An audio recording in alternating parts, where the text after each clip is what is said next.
वचन दिले तू मला या मालिकेच्या आजच्या भागाचे अपडेट जाणून घेऊया आपल्या या व्हिडिओमध्ये। तर आपण इथे पाहतोय की सध्या घरामध्ये ऊर्जा ही एकटीच बसलेली असते आणि आता ऊर्जाला आठवत असतं की पद्मा ही तिला सांगत होती, ताई मी काय बी नाही केलेलं, अहो ती माणसं लई वाईट आहेत, तुम्ही ऐका माझं। त्यावर मग ऊर्जा म्हणाली होती, पद्मा गप्प बस, काहीही बोलू नकोस माझ्याशी। पद्मा का खोटं बोललीस ग तू तरी माझ्याशी, का अशी फसवणूक केलीस माझी? पद्मा सांगत होती, ताई मी तुमच्याशी काय बी खोटं बोललेलो नाही, खरंच माझ्यावर विश्वास ठेवा। त्यावर मग ऊर्जा म्हणाली होती, गप्प बस पद्मा, मला खरं सांग, तुझा विनयभंग तरी झाला होता की तेही खोटं बोललीस?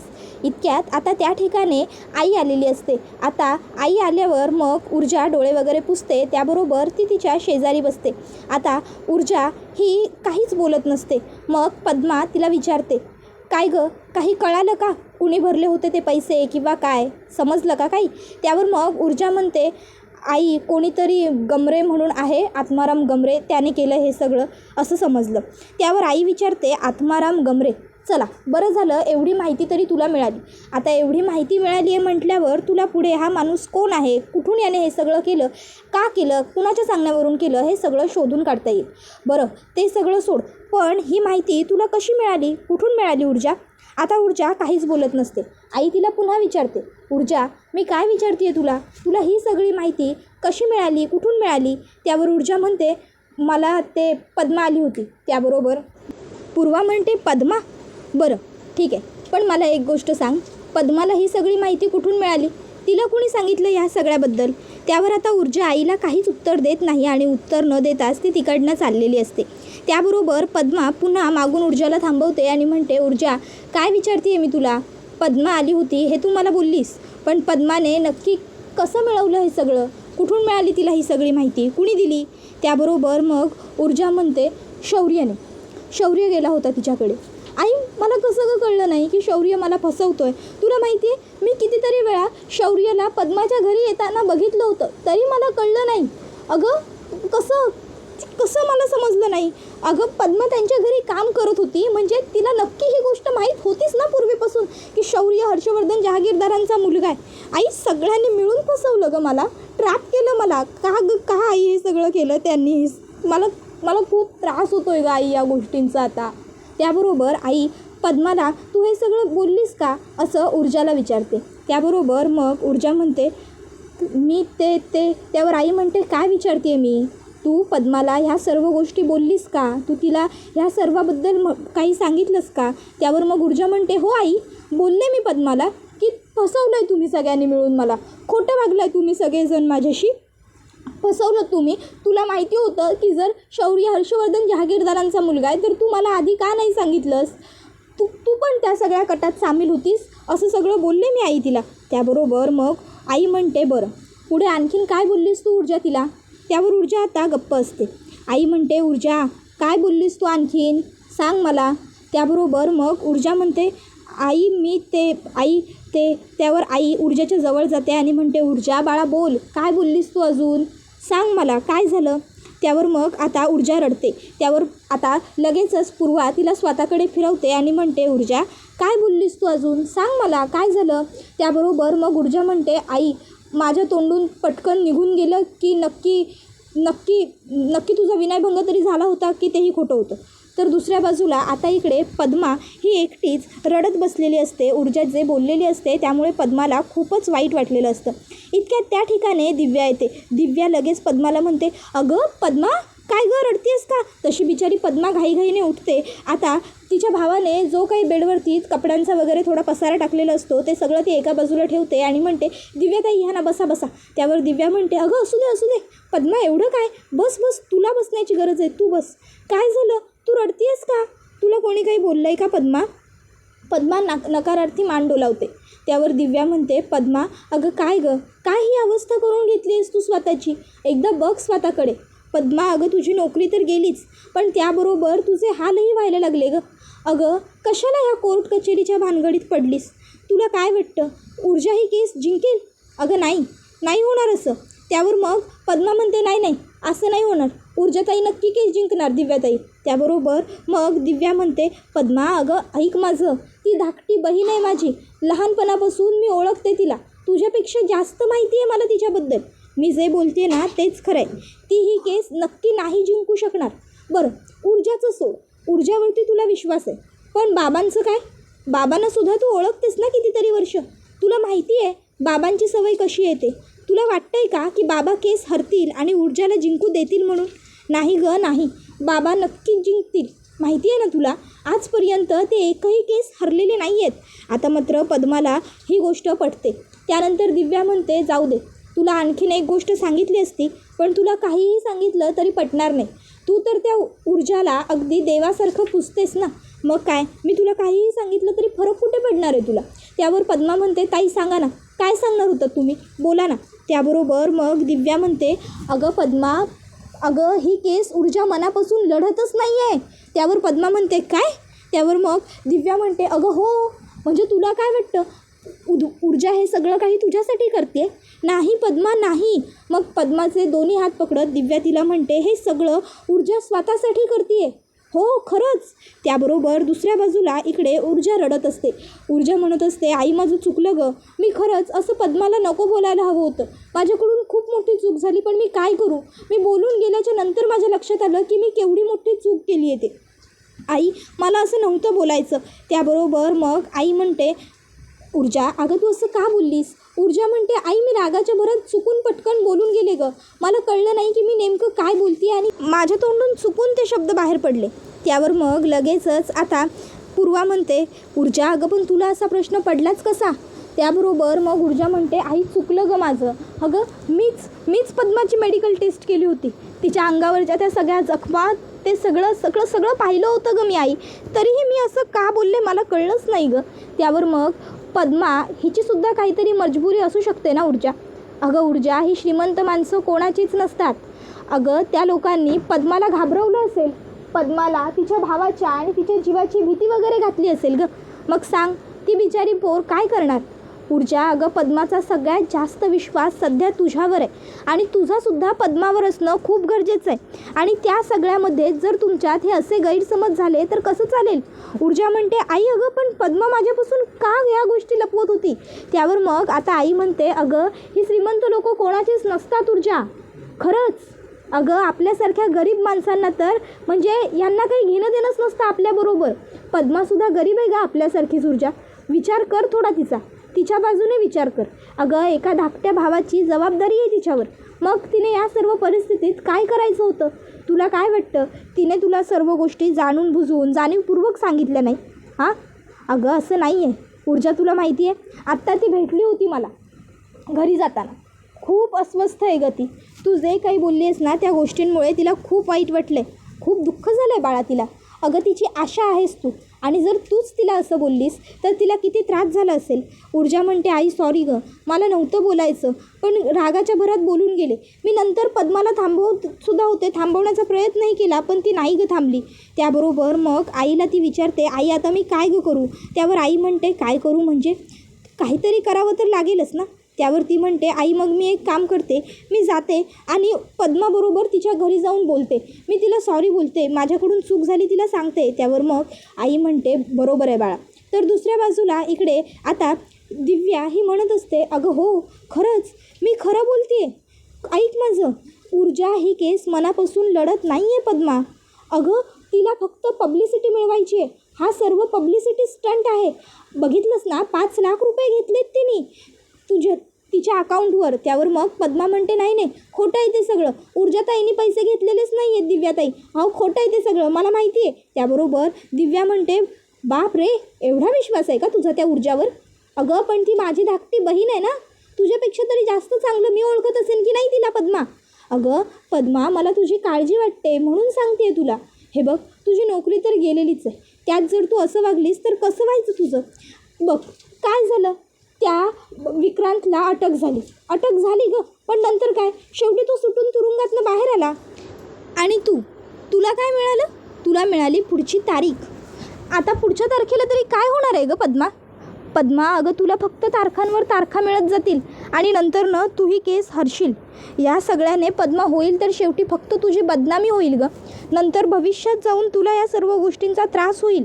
ते सगळं नको वाटतंय गं मला, म्हणूनच सांगते तुझं आयुष्य बदल, सुधार. अगं कायमची गावाला निघून जा तू पद्मा. ऐक माझं, मी पैसे देते तुला.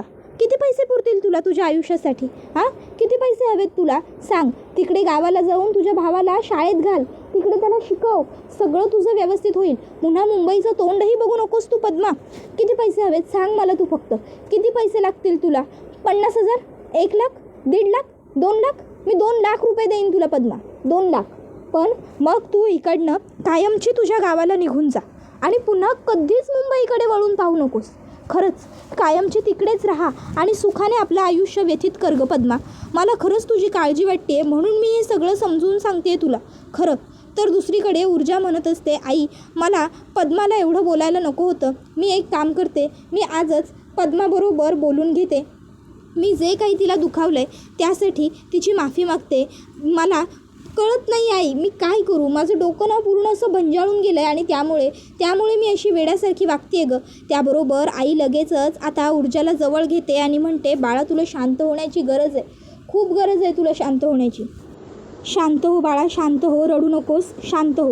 आणि मग आई आता कसंबसं ऊर्जाला सावरते. ती तिला सांगत असते, ऊर्जा असं खचून जायचं नाही बाळा, धीर सोडायचा नाही, खमकी व्हावं लागेल तुला, खंबीर व्हावं लागेल, समजतंय ना. आता असं हारायचं नाही ऊर्जा.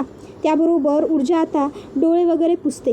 त्यानंतर मग आई ऊर्जाला म्हणते, जा तुला जायचं आहे ना, जाऊन ये, त्याच्यानंतर मग आपण बोलू.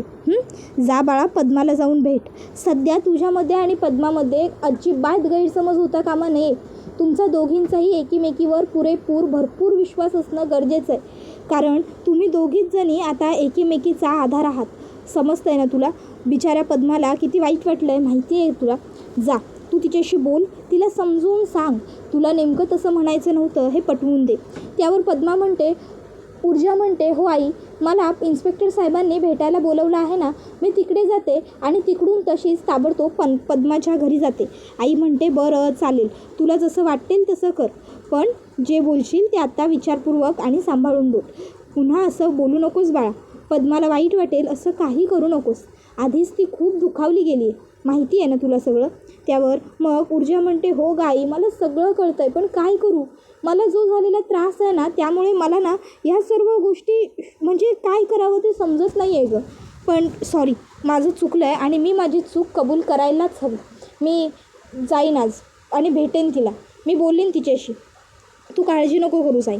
आणि थँक्यू सो मच आई, तू मला क्लिअरिटी दिलीस. मी आजच्या आज जाऊन तिला भेटते आणि जे काही गैरसमज आहेत ते सगळे दूर करते. त्याबरोबर दुसऱ्या बाजूला इकडे दिव्या ही पद्माला म्हणत असते, पद्मा अगं विचार कर भविष्याचा. पद्मा म्हणते, नाही, माझा ऊर्जाताईंवर विश्वास आहे, त्या मला नाही फसवणार. त्याबरोबर मग आता दिव्या म्हणते, अगं मी सांगते ना पद्मा तुला, माझं ऐक.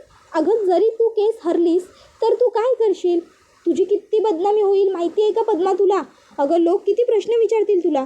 अगं ह्या श्रीमंत लोकांच्या बायका असतात, यांच्या बाबतीत जरी एखादा पुरावा नसला ना तरीसुद्धा कोर्ट त्यांनासुद्धा ग्राह्य धरत नाही.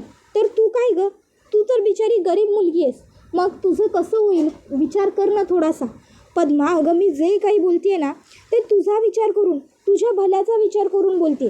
ऐक माझं ऐक, नको या सगळ्या भानगडीत पडू. आधीच एकतर सगळं नुकसान झालं आहे तुझं, आणखीन नुकसान नको करून घेऊस. मी तुझी काळजी करते, तुला कळत नाही आहे का पद्मा. हे बघ, पैसे घे आणि निघून जा, कायमची निघून जा. आणि हो, कुठे जाशील ते कोणालाच सांगू नकोस, कळलं ना. त्याबरोबर मग आता पद्मा ही थोडा वेळ गप्प बसते आणि म्हणते, ताई आहो. पण त्यावर दिव्या म्हणते, अगं पण नको, किंतु नको, परंतु नको, काही नको. विचार कर स्वतःच्या भविष्याचा, स्वतःच्या भावाच्या भविष्याचा विचार कर पद्मा, विचार कर. त्यावर मग पद्मा म्हणते, झाला आहे माझा निर्णय, मी तयार आहे गावाला जाऊन राहायला. त्याबरोबर आता हे ऐकून लगेचच मग दिव्या तिला म्हणते, वाह उत्तम, शाब्बास पद्मा शाब्बास, मी तुला 2 लाख रुपये देते, तू मग गावी जा आणि तिकडे तुझं आयुष्य घालव. हां, मी एक काम करते, मी आजच बाबांबरोबर बोलते आणि तुला लवकरात लवकर 2 लाख रुपये आणून देते. तू काळजी करू नकोस. आणि हो, आता तुला गावाला पोहोचवण्याची सगळी जबाबदारी आमची, तू काही काळजी करू नकोस, तुला अगदी व्यवस्थित तुझ्या गावापर्यंत आम्ही पोहोचू, बस. त्याबरोबर मग इकडे पद्माला आठवतं, ऊर्जानेच तिला विचारलं होतं की तुझा तरी विनयभंग नक्की झाला आहे की तेही खोटं होतं, तेही खोटं बोलली आहेस तू माझ्याशी पद्मा. त्यावेळी मात्र निशब्द झाली होती आणि ऊर्जा म्हणत होती, सगळं प्लॅन करून केलं ना, मला फसवलं तुम्ही लोकांनी. तर इकडे आता दिव्या म्हणते, पद्मा अगं आता विचार नको करूस, कसलाच विचार नको करूस, आता फक्त स्वतःच्या भावाचा इतकाच विचार कर गं. बास, आता भलता सलता विचार मनात न काढून टाक, कळलं का तुला. त्याबरोबर मग पद्मा म्हणते, होय कळलं ताई. त्यावर दिव्या म्हणते, तू बॅगा भरायला घे, मी एक काम करते, मी घरी जाऊन लगेच बाबांशी बोलते आणि तुला पैसे आणून देते. आता तू बाकीच्या कुठल्याही गोष्टींचा विचार करू नकोस पद्मा, आता तू फक्त स्वतःचा विचार कर, स्वतःच्या भावाचा विचार कर. कुणालाही कुठेही जातीयस ते काहीही कळू देऊ नकोस, गुपचूप तिकडनं निघून जा, समजतंय ना तुला. त्याबरोबर लगेचच पद्मा म्हणते, होय ताई समजते मला तुम्ही काय सांगताय ते. मग दिव्या म्हणते, अगं तेच तर, मी फक्त तुझा विचार करते गं पद्मा, मला तुझ्यासाठी नेहमी वाईट वाटत असतं, तुझा विचार करूनही कसं तरी होतं गं माझ्या मनाला. बिचारी तू ह्या सगळ्यामध्ये अडकून जाऊ नयेस एवढीच काय ती माझी माफक अपेक्षा आहे. तुला त्रास होऊ नये पद्मा, एवढंच मला वाटतं. आता नोकरी तर तुझी गेली आहे, ते तर कामधंदा तुझ्याकडे नाही आहे, पैसा येणार कुठून गं. म्हणून मी म्हणते, मी पैसे देईन, ते पैसे घे आणि कायमची गावाला निघून जा. गावाला जाऊन भावाचं भलं कर, स्वतःचं भलं कर, चांगलं आयुष्य जग गं पुरी.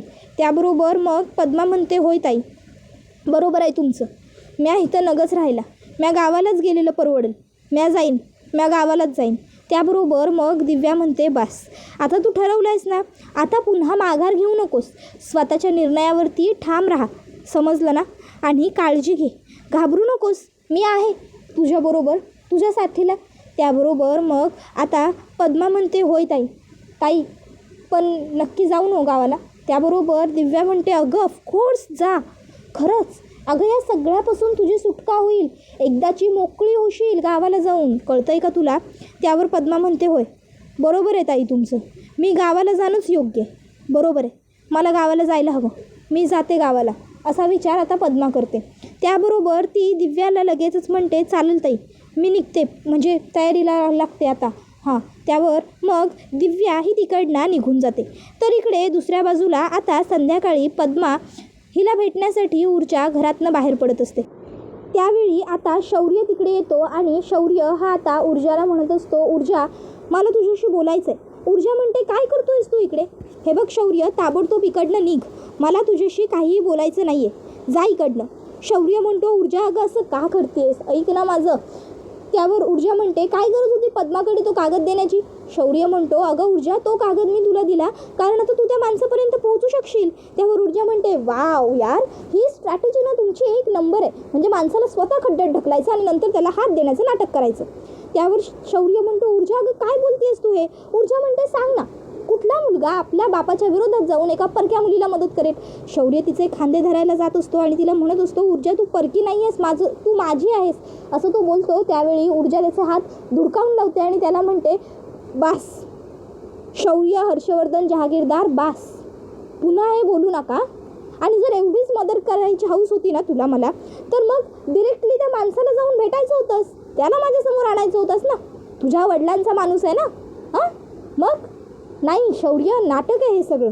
काय मिळवलंस तू तो कागद मला देऊन, मला काय माहीत तो माणूस कोण आहे, कुठे आहे, कसा आहे, काहीच माहीत नाही आहे मला, त्याच्या नावाच्या हिशोबावर मी काय करणार आहे. शौर्य म्हणत असतो, ऊर्जा प्लीज शांत हो, ऐकून घे ना माझं. अगं तुला मदत करण्यासाठी मी डॅडच्या ऑफिसमधून तो कागद घेतला आहे, प्लीज ऐकून घे माझं.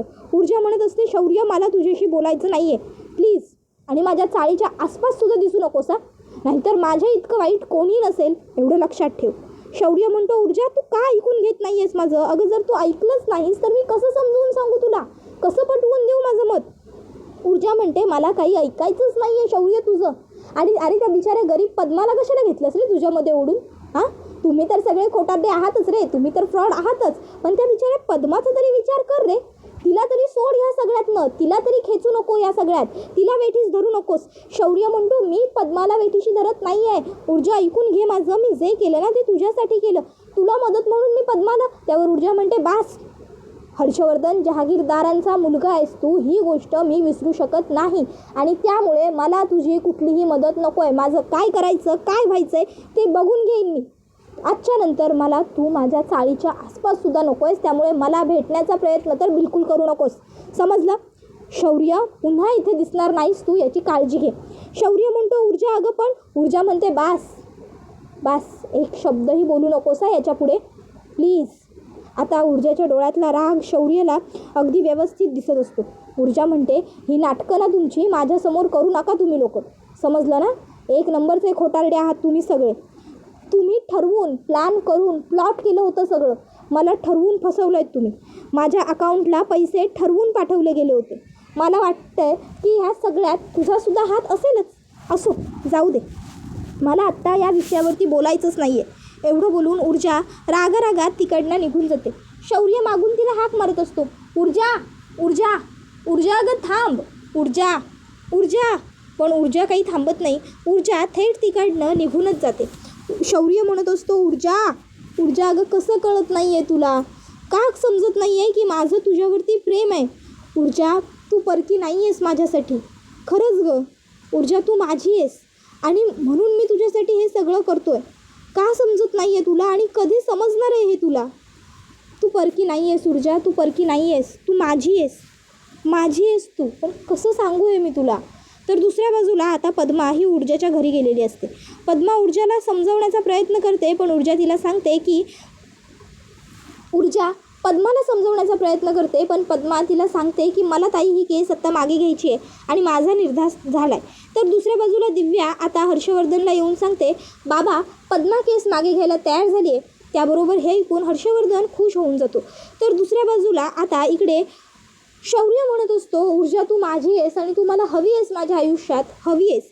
तर दुसऱ्या बाजूला ऊर्जा म्हणत असते, हर्षवर्धन जहागीरदार, तुझं कोणीही मला माझ्या आयुष्यात नको आहे. शौर्यसुद्धा नको आहे मला माझ्या आयुष्यात.